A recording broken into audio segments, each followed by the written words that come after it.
it wasn't until after I saw you in 2019, I guess that would have been fall of 2019, where I started really understanding and seeing some of your lives, like the 24-hour live. Obviously, I wasn't in it for 24 hours, just poked my head in.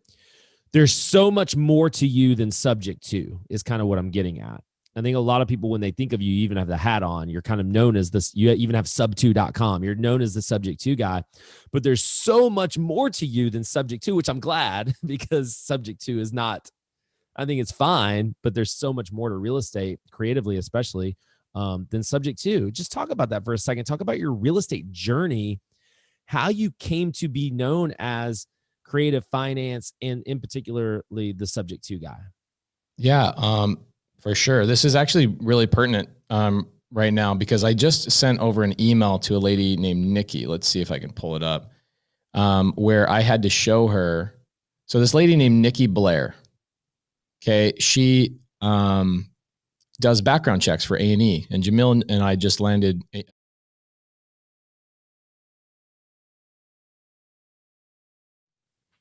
And, we'll see. I mean, there's always a point, like maybe can renegotiate and they go, we freaking hate you guys, whatever.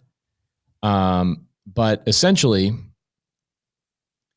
I'm going to pull this up. This is really important. And I'm going to show this to you real quick, if you don't mind.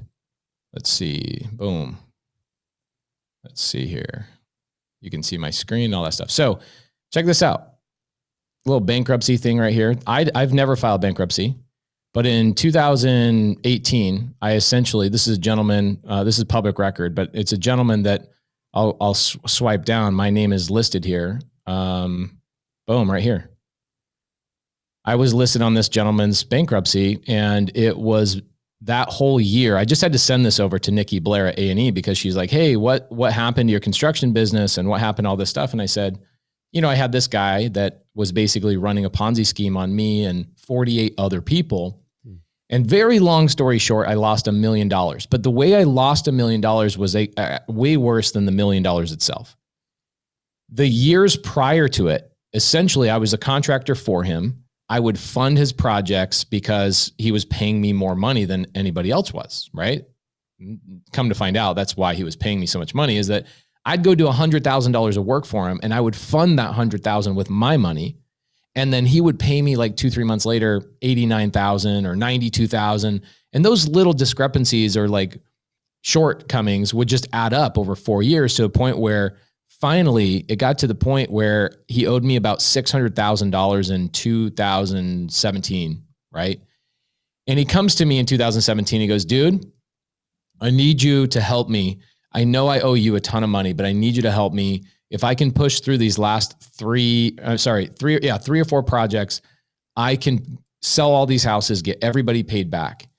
And so I go to my wife, and she's like, you know what, you're 3 years into this guy, make it happen. So where was my money coming from? Like that $700,000, it was coming from my wholesale deals. It was coming from all sorts of stuff. And I was forced, because at the time I was doing direct mail, I was forced to, like, in these weird situations with this guy, that I would be making $50,000 a month from wholesale. Meanwhile, I had a 200-person construction company as well on the side. Like, I was doing both of those. And I had not for 2 years taken a single penny out of my wholesale business, because I was taking all that wholesale money and funding this dude in my construction company. And I got put in a position one time, this is back in like 2015, where my lead flow wasn't really, wholesale is amazing. We still do a lot of wholesale, but I was like, I got to figure out how to double and triple my conversion rate. And so I learned about creative finance. Okay. So the reason why I bring up the bankruptcy is actually really important. And I'll jump into like the main meat of this. I know my origin story is not really that important, but here's what happened. In 2017, when he came to me, after all these years of me doing sub 2 and seller finance and assigning sub 2s and, doubling my conversion rate, I became the number 3 closer in Homevestors, the We Buy Ugly Houses, in the nation. There's 1,100. I was number 3. And the way I was doing that is through creative finance. So my conversion rate was double what most people's were, right?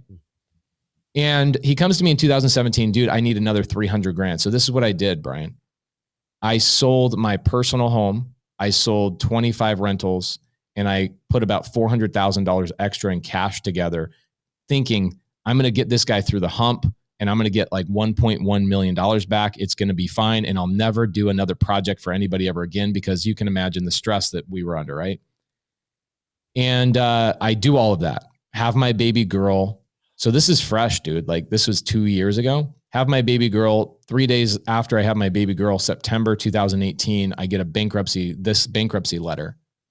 And it was the best thing that ever happened to me. And here's why. I had no cash, nothing. I had nothing. And so what I had to do is I had to keep I had 165 employees at the time. And I just told everybody, it was like this kick in the pants that told me, dude, you're making all this money and fixing and flipping and wholesale and building rental portfolios with creative finance and doing all this stuff. You've literally not lived on a penny of it because you've been giving it to people in this other business. It's the worst thing. What are you doing? And I realized that so many things. I learned that not everybody is what they seem, right? I learned that I have a disease that is like, I want to just help everybody. And it is actually a disease because it attracts people that will take advantage of me, and I will like fall victim to the snake oil salesman. And I gave up years of my life and all this money. But here's the best part of it.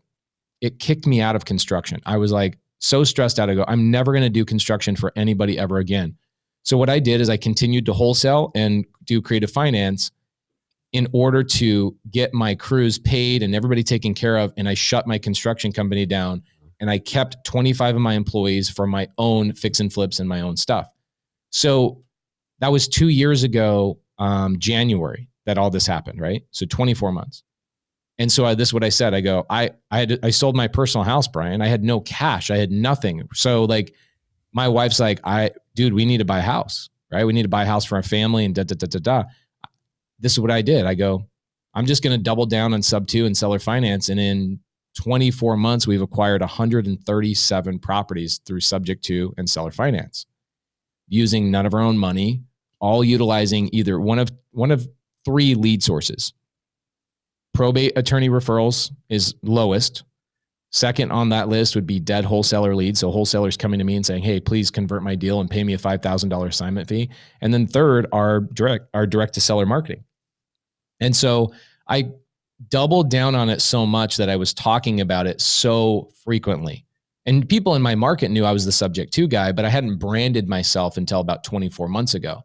And I was just like, I bought this house that I'm in right now, bought this house from an agent, subject to, and everything I did was like subject to, to a point where now I had people from all over the country noticing what I was doing, saying, I'll pay 25 grand to sit down with you for 2 days.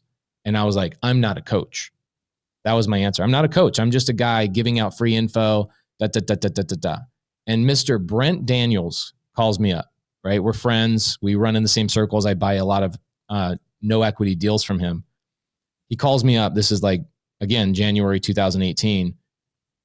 Or I'm sorry, now almost end of 2018. He goes, I want you to realize what you're doing is the stupidest thing. You think that whole bankruptcy thing, you lost all that money, was stupid? The thing that you're doing is stupid is that you're giving everybody this free information that took you 10 years to gain and credibility to gain. And you're taking people around and I was taking 3 people a day in my Prius to all my buy appointments and my fix and flips for free, just every day. Who wants to come? I'd post on my Instagram, and I just became this guy that everybody was like, this guy is just giving away free game. But Brent then asked me this, Brian. He said, and this is going to go into the coaching model. He said, Pace, go back to the 150 people you've helped in the last 6 months and tell me one person that actually has been successful from all the help you've been giving them. And I'm like, one person. And it was the one, he goes, okay, great. One person. Here's why, Pace, is because people pay attention to things they pay for. All these people are just absorbing free information. They're just tire kickers. They're not even serious about themselves. That's why they're always looking for the free stuff. And I'm like, that hit me, dude. Like, it hit me really, really hard. I think looking back at all the people I helped, even though I took them to appointments, I showed them my podio, I broke things down, like basically just gaping wide hole into my business. Here you go. And people still 2 weeks later fizzle off and they go into some other thing. Now they're trying to get into Amazon or whatever, which is cool. Like Amazon's great too. But that one person that's successful, Brian, is the one person out of that 150 people I was helping for that year for free that actually paid for coaching from somebody else.